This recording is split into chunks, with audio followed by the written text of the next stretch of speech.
I'm not sure what to believe anymore. I'm sure that I didn't imagine this, and I'm sure that what I heard, felt, really happened. So, just a little backstory. My husband and I just moved into a new house a few months ago in May. I'll refer to him as Mark. Ended up getting a great job opportunity, so we packed up our things and headed west. Things were going great, actually. Everything was absolutely normal. We didn't move into some ancient house with a dark past. We moved into a small, single-family home in a freaking cul-de-sac. Mark went to work. He had a good 9-to-5 schedule, and I was able to do some work from home. He'll get home a little after 5:30, we'll have dinner, and then we'll relax until we head to sleep. Once it's 10 p.m., I'm already extremely sleepy, so I usually lie in bed and flip through my phone for an hour. And then usually I fall right to sleep. My husband is a night owl. He has issues with sleeping, so he usually stays up late.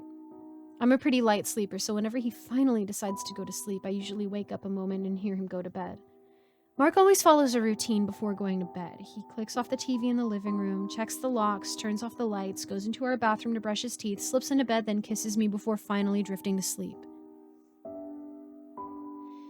We live a pretty mundane lifestyle. Until a month ago, something happened to me.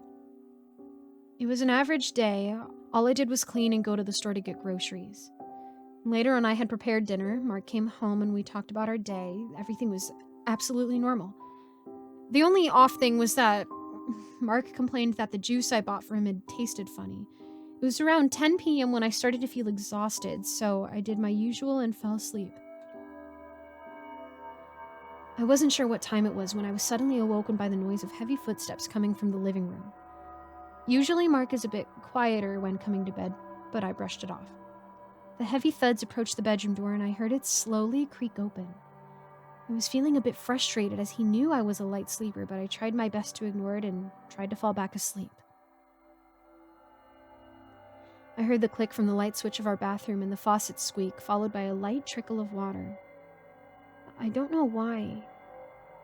I started to feel so uneasy. Usually Mark would wake me up a bit during the night and I'd fall right back to sleep, but something felt off. The way our bedroom is set up, from the entrance to our bedroom is a straight shot to a window. Our bed is on that wall, and then on the left side is the door to the bathroom. My back was facing the bathroom, so with the light on, I saw on the wall Mark's shadow cast onto it. Now, my husband is average height and a bit wide. He fits the dad bod category. The shadow I saw was tall and slender with arms seemingly longer, like they would have touched the ground. I didn't hear the sound of him brushing his teeth, just the slow trickling of the water and a deep and gurgling breathing echoing from the bathroom.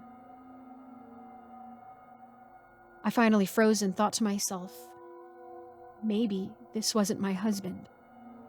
The faucet slowly squeaked to a halt and the gurgling breathing still emanated from behind me. The light switch clicked off, then I heard the heavy thuds of its feet go towards our bed. Towards me. I froze still and I tried to keep my breath from shaking. I kept thinking to myself that I was just tired and maybe I'm overthinking things. My husband is just doing his usual and going to bed. I felt the comforter on me rise a bit as a body slumped onto the bed. The weight of it caused the frame to creak and groan. Something much larger than my husband was creeping into bed with me. I could feel my body shift as whatever it was put what I assumed was its whole body onto the bed.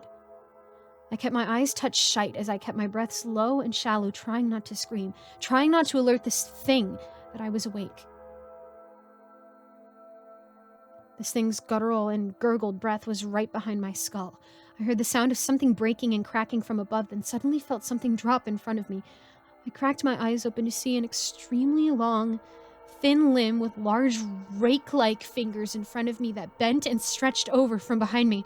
It was red and glistened in the moonlight that peered through my window. It was as if whatever it was had no skin. My vision began to blur as tears formed in my eyes. Don't cry. Don't cry. Don't scream, I thought to myself over and over. Where was my husband? Where was Mark?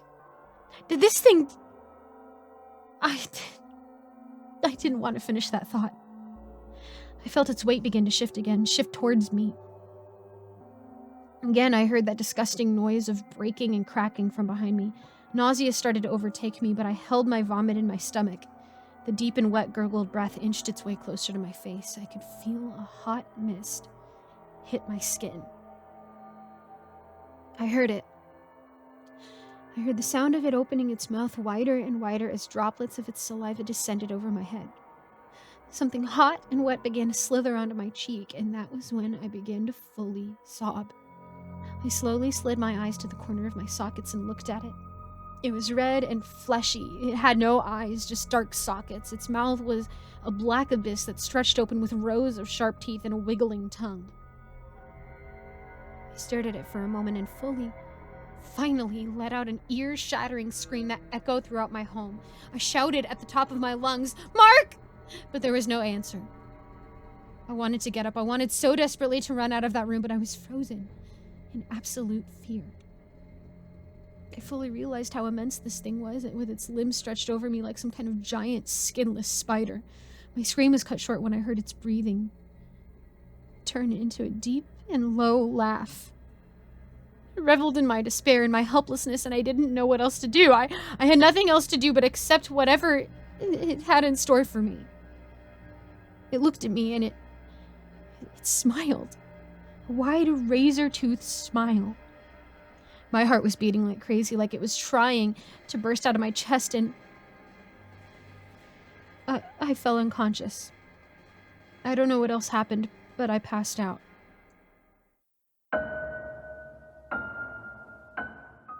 I woke up the next morning. I was completely drenched in sweat, and I'm embarrassed to say that my bed was completely soaked.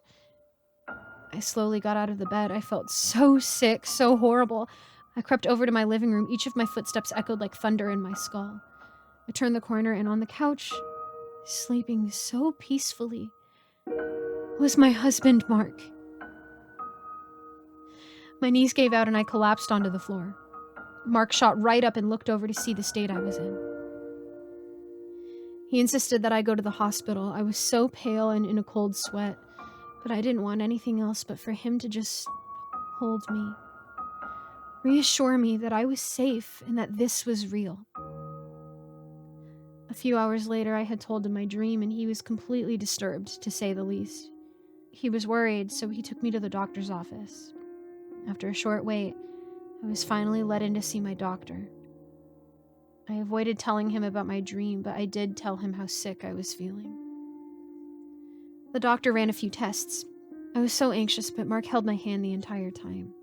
The results came back and I was in complete shock. I was listening to the doctor, and Mark, I looked at him, and he was smiling from ear to ear. Everything sounded like muffled white noise. But the one thing the doctor said hit me. I'm pregnant. Mark carefully lifted me up and embraced me as the doctor patted his shoulder in congratulations. The whole car ride, Mark went on and on about baby stuff, and I just didn't know what to say. So here's the thing.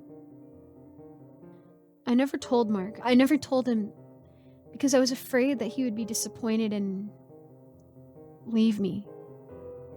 I cannot have children.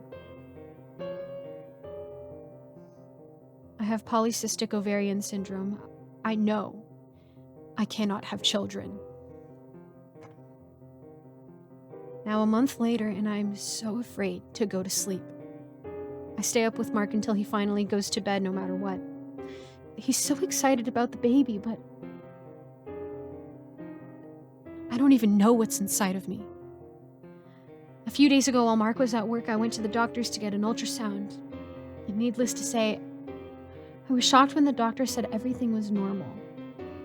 But when he turned away, I looked at the screen and saw whatever this thing is inside of me. For a split second, I saw its limbs stretch and grow.